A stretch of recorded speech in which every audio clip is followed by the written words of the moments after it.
ឥឡូវនេះយើងរីករាយជាមួយបទចម្រៀងយើងមួយបទទៀតដែលមានចំណងជើងថាព្រះអាទិត្យរះហើយបាទនេះណាខ្ញុំបើសិនជាបងប្អូនណាអាចឡើងរំកាន់តាមស្ទាយបានយើងអាចរំគ្នាបានអូខេ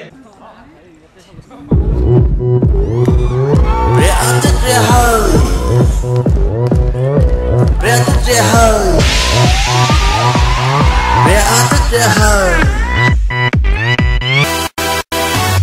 ព្រះអាទិត្យរះស្មីចាំចាស់វាពេញដែនលោកកាព្រះអាទិត្យរះនេះអាចជួយសង្គ្រោះប្រជើនឹងម្ចាស់ជួយដល់លោកគ្រូបង្រៀនប៉ូលីសទាហាននិងមន្ត្រីរាជការជួយដល់លោកគ្រូលោកតារៀងរាល់ខែជំនួស40000រៀលអាចដំឡើងប្រាក់ខែជូនដល់កម្មកររោងចក្រទាំងអស់យ៉ាងតិច600000រៀលជួយកូនអ្នករកឲ្យរៀនបានគួរដូចជាសិស្សកូនអ្នកមានដើម្បីធនធានទៅអនាគតទុកបំរើប្រទេសជាតិបំរើប្រទេសជាតិ2013ខែកក្កដាគឺជាថ្ងៃដែលមកទៅពិចារណា2013ខែកក្កដាគឺជាថ្ងៃដែលមកទៅពិចារណាបងអើយចាំគុំដោះសារងទីជ័យត្រម៉ា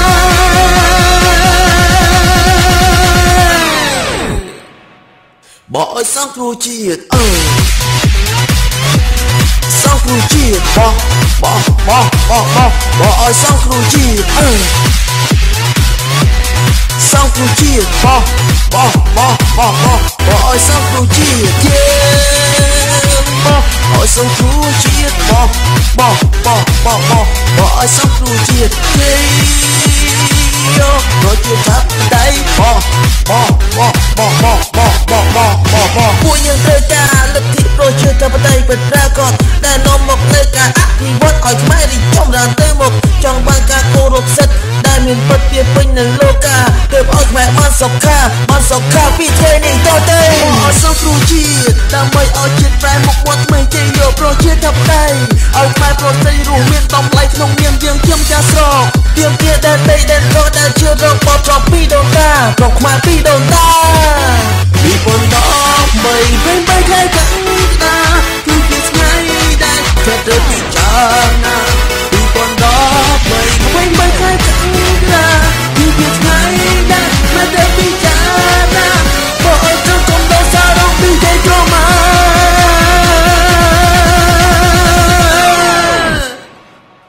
បងអើយសង្គ្រោះជាតិសង្គ្រោះជាតិប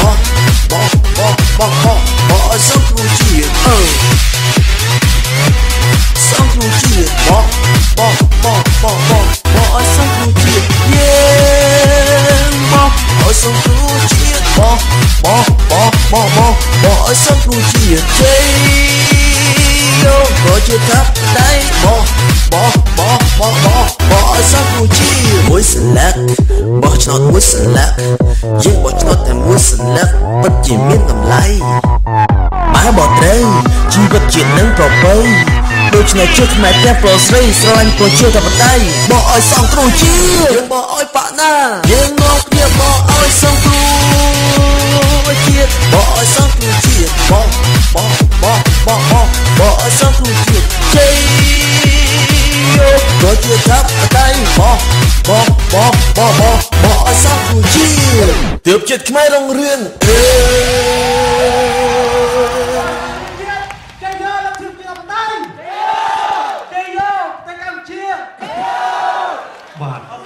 អរគុណពីសូម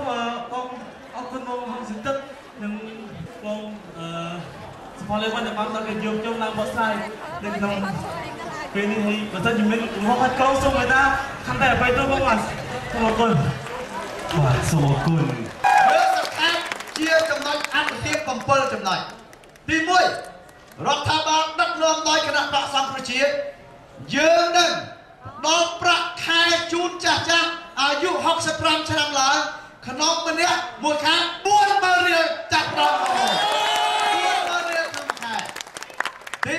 2យើងនឹងតម្លើងប្រាក់ខែគោលប្រាក់ខែទាបបំផុតឲ្យកម្មករខ្មែរយ៉ាងតិចបំផុត$150ក្នុងមួយខែហើយសម័យនេះគណៈបកប្រជាជនឲ្យតែ61ទេបាទទី3យើងនឹងតម្លើងប្រាក់ខែ ឲ្យមន្ត្រីរាជការកងកម្លាំងប្រដាប់អាវុធទាំងអស់យ៉ាងតិចបំផុត1 លានរៀលក្នុងមួយខែបងប្អូន1 លានរៀលគឺ250ដុល្លារទី3យើងធានាតម្លៃទីផ្សារស្រូវយ៉ាងថោកបំផុត1000រៀលក្នុង1គីឡូក្រាមនិងរកទីផ្សារកសិផលផ្សេងទៀតទី4យើងធានាសំដៅទី5យើងធានាពិនិត្យព្យាបាលជំងឺជូនអ្នកក្រីក្រដោយឥតបោះប្រាក់ទី6គឺយើងផ្ដល់ឱកាសឲ្យកូនអ្នកក្រអាចរៀននៅមហាវិទ្យាល័យបានដោយកូនអ្នកមាននេះទី7យើងបញ្ចុះតម្លៃប្រេងបញ្ចុះតម្លៃជីបញ្ចុះតម្លៃអគ្គិសនីនិងបញ្ចុះអត្រាការប្រាក់ដូច្នេះ7ចំណុចដែលយើងចេញទៅនេះគឺគណៈបកប្រជាជនលាយបងប្អូនចង់មានន័យថាតើប្រជារាស្ត្រខ្មែរបោះឆ្នោតឲ្យអ្នកដែលជួយយើងបានឬបោះឲ្យអ្នកដែលមិនជួយយើងបានយ៉ាងគណៈបកប្រជាជនអាណត្តិនេះគឺចាញ់មុនប្រយុទ្ធហើយសារភាពថាចាញ់ហើយបងប្អូនណាអញ្ចឹងមានន័យថាម៉េចឆ្នាំ2013នេះគណៈបកប្រជាជនកម្ពុជាឈ្នះក៏ចាញ់ចាញ់ក៏ចាញ់បងប្អូនឈ្នះក៏ចាញ់ចាញ់ក៏ចាញ់គាត់ឈ្នះតើតែគាត់លួចឆ្នោតបានឈ្នះតើរបស់ឆ្នោតអត់ត្រឹមត្រូវបានឈ្នះហើយរបស់ឆ្នោតត្រឹមត្រូវឲ្យឈ្នះគេអត់ទទួលស្គាល់ទេបងប្អូនអញ្ចឹងចប់តែគាត់ឈ្នះក៏ចាញ់ដែររបស់ត្រឹមត្រូវគណៈបកប្រជាជនចាញ់ក៏ចាញ់បាទគាត់ជាចាញ់ 100% បងប្អូនទីហើយអ្វីដែលខ្ញុំជូនបងប្អូនពីក្តីសង្ឃឹមពិតដែលមានការផ្លាស់ប្ដូរនៅកម្ពុជាឆ្នាំ2018នេះហើយខ្ញុំមកទីនេះចង់ជំរាបបងប្អូនពលករនៅក្រេកដើម្បីឲ្យជ្រាបថាឆ្នាំ2018នេះជាឆ្នាំផ្លាស់ប្ដូរហើយជាឆ្នាំដែលអ្នកប្រជាធិបតេយ្យអ្នកជាតិនិយមឈ្នះ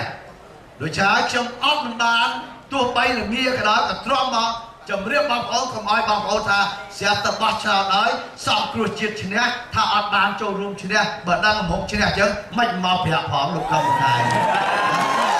ឥឡូវនេះមកជំរាបជូនហើយណាជំរាបជូនហើយយើងឈ្នះហើយឆ្នាំ2013នេះបងប្អូនយើងយកប្រជាជាតិកម្ពុជាជ័យយកប្រជាពលរដ្ឋខ្មែរជ័យយកលទ្ធិប្រជាធិបតេយ្យបាទខ្ញុំមានរឿងច្រើនទៀតជំរាបបងប្អូនហើយខ្ញុំទុកឱកាសឲ្យបងប្អូនសួរសំណួរខ្ញុំតទៅទៀតបើសិនជាចង់សួរអីសូមអញ្ជើញបាទសេរីមិនដូចនាយករដ្ឋមន្ត្រីអត់ហ៊ានឲ្យគេសួរទេបងប្អូនអត់ចេះបាទ